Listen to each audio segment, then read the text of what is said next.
নমস্কার, কেমন আছেন সবাই? আশা করছি সবাই ভালো আছেন। আমরাও ভালো আছি। আমার শান্তির ছোট্ট নীড়ে সবাইকে স্বাগত জানাচ্ছি। অনেক দিন পর সংসারের কিছু কাজকর্ম নিয়ে ফিরে এলাম আপনাদের মাঝে। আশা করছি ভিডিওটি আপনাদের কাছে খুব বেশি ভালো লাগবে। অনেক দিন যাবৎ আপনাদের সাথে কোনো ভিডিও শেয়ার করা হয় না। আজকে কি ভয়েস দিব বুঝতে পারছি না, কোথা থেকে শুরু করব, কি কথা বলবো সব কিছু গুলিয়ে যাচ্ছে। ভুল ত্রুটি হলে ক্ষমা সুন্দর দৃষ্টিতে দেখবেন। ভিডিও যদি একের পর এক ছাড়া হয় তাহলে কিন্তু কথা বলতে গুলিয়ে যায় না। অনেক দিন পর ভয়েস দিতে গেলে ভয়েসগুলো এলোমেলো হয়ে যায়। আজকে ভয়ে ভয়ে ভয়েস দিচ্ছি, জানি না আপনাদের কাছে ভালো লাগবে কি না। ডিমগুলো ধুয়ে নিয়ে এবার কাঁচা আমগুলো ধুয়ে নেব। অনেকগুলো কাঁচা আম আনা হয়েছে, এখানে 4 কেজি কাঁচা আম আছে। কিছুটা আচার দিব আর কিছুটা কেটে ফ্রিজে রেখে দিব সংরক্ষণ করে। এখনও যদি ভিডিওটি সাথে থেকে থাকেন তাহলে প্লিজ ভিডিওটিতে একটা লাইক দিয়ে ভিডিওটি কন্টিনিউ করবেন। আপনার মূল্যবান মতামত জানাতে পারেন আমাকে কমেন্টের মাধ্যমে। আপনার একটি কমেন্ট আমার কাছে অনেক বেশি মূল্যবান। আমার ছোট্ট পরিবারের সদস্য হতে চাইলে চ্যানেলটি সাবস্ক্রাইব করে অল অপশন অন করে রাখবেন। এতে করে আমি ভিডিও ছাড়ার সাথে সাথে নোটিফিকেশন পৌঁছে যাবে আপনার কাছে। আপনি সময় আর সুযোগ করে ভিডিওটি দেখে নিতে পারবেন। কাজগুলো যদি করে থেকে থাকেন তাহলে জানাই আপনাকে অসংখ্য ধন্যবাদ।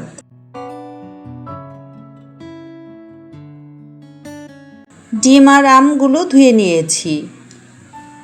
এবার আমি সকালের খাবারটা খেয়ে নেব।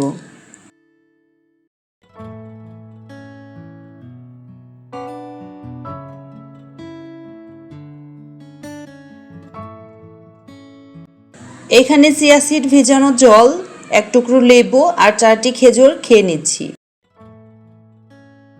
এই খাবারটা খেলে কিন্তু অনেক সময় পর্যন্ত পেটটা ভরা থাকে।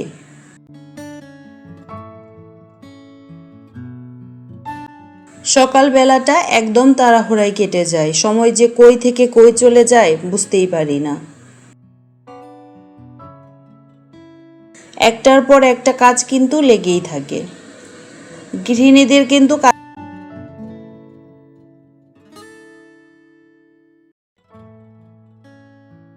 খাবার প্লেটগুলো ধুয়ে নিয়ে এবার আমি চলে যাব ঘরের কিছু কাজকর্ম করতে।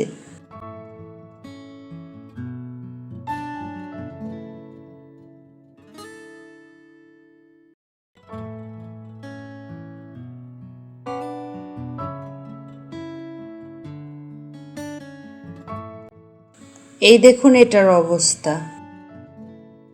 এটা কে করেছে কমেন্ট করে জানিয়ে যাবেন। কিন্তু এমন এক সদস্য যদি আপনার বাসায় থাকে তাহলে তো কাজের 12টার জায়গায় একদম 13টা বেজে যায়।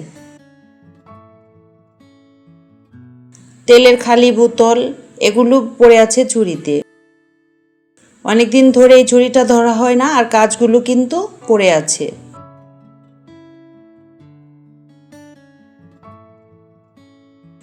এই একটা মাত্র ঝুড়ি আপনার যে কি পরিমাণ উপকারে আসবে আপনি বুঝতেই পারবেন।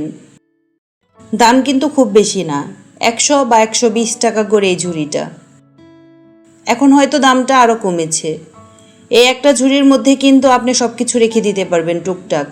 তাহলে কিন্তু আপনার হাতের কাছে সব কিছু পাওয়া যাবে আর এখানে ওইখানে ছড়িয়ে ছিটে থাকবে না, এলোমেলো লাগবে না ঘর।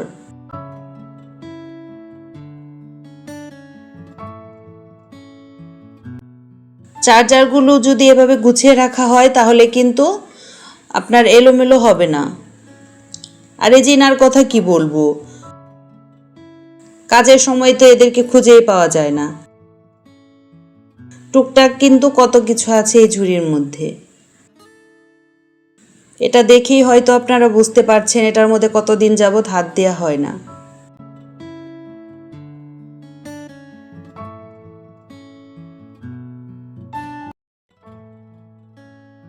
আর এই যে এটা কিন্তু আমার খুব শখের একটা জিনিস। আমার খুব বেশি ভালো লাগে টাকা জমাতে।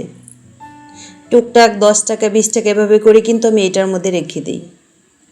এটা আমার বলতে পারেন ছোটবেলা থেকে একটা শখের জিনিস। আপনাদের সাথে তো অনেক বকবক করে নিলাম। কে আমার সাথে আছেন আমি তো কিছুই বুঝতে পারছি না। কেউ কে আছেন এখনো আমার সাথে, নাকি আমি একা একাই বকবক করে যাচ্ছি?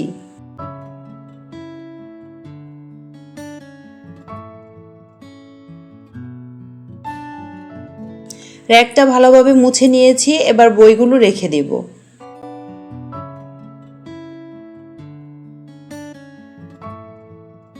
বই গুছিয়ে রাখলে কিন্তু হাতের কাছে পেতে খুব বেশি সুবিধা হয়।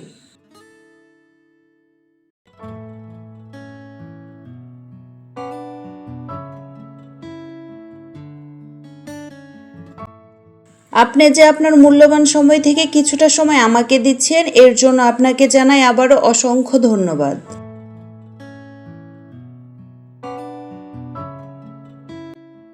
এটা কিন্তু খুব শখের একটা জিনিস আমার, খুব শখের, খুব যত্নের। এটা কিন্তু আমি খুব যত্ন করে রাখি।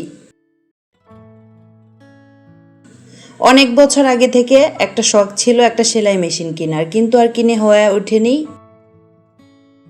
তারপর একটা কিনে নিয়েছি।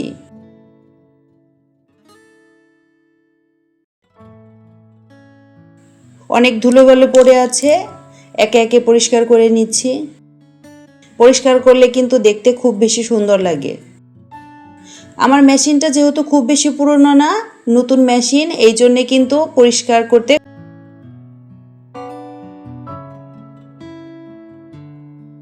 কাজ করতে করতে অনেক দিন পর রোদের দেখা পেলাম। টানা তো বৃষ্টি হয়েই যাচ্ছে।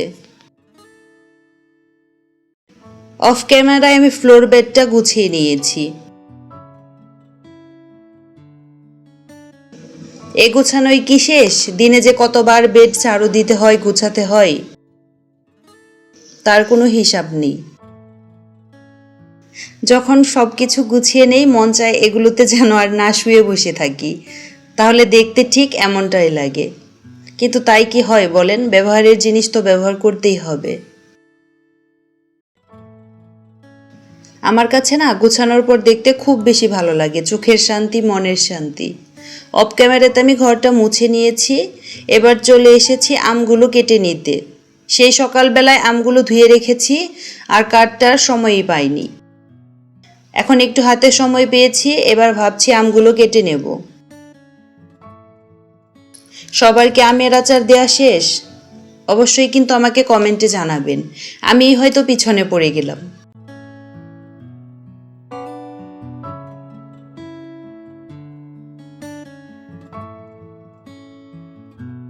আমগুলোতে কিন্তু খুব বেশি মাংস, খোসাগুলো কিন্তু একদম মোটা না, পাতলা।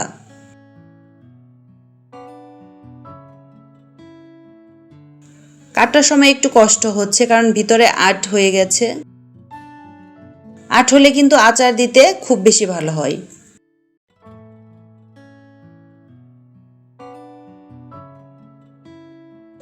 আবার কাটার পর দেখি আটটা কিন্তু খুব বেশি শক্ত না, নরমই। সবগুলো আম এবার একে একে আমি কেটে নেব। আম কাটতে কিন্তু অনেক বেশি সময় লেগেছে। আপনাদের ছোট্ট একটা টিপস দেই, আম কাটার সময় হাতে সরিষার তেল মেখে নেবেন, এতে করে কিন্তু হাতটা খুব বেশি কালো হবে না। অনেক সময় কিন্তু আমের কষে হাতগুলো কালো হয়ে যায়। এটা কিন্তু নতুনদের জন্য।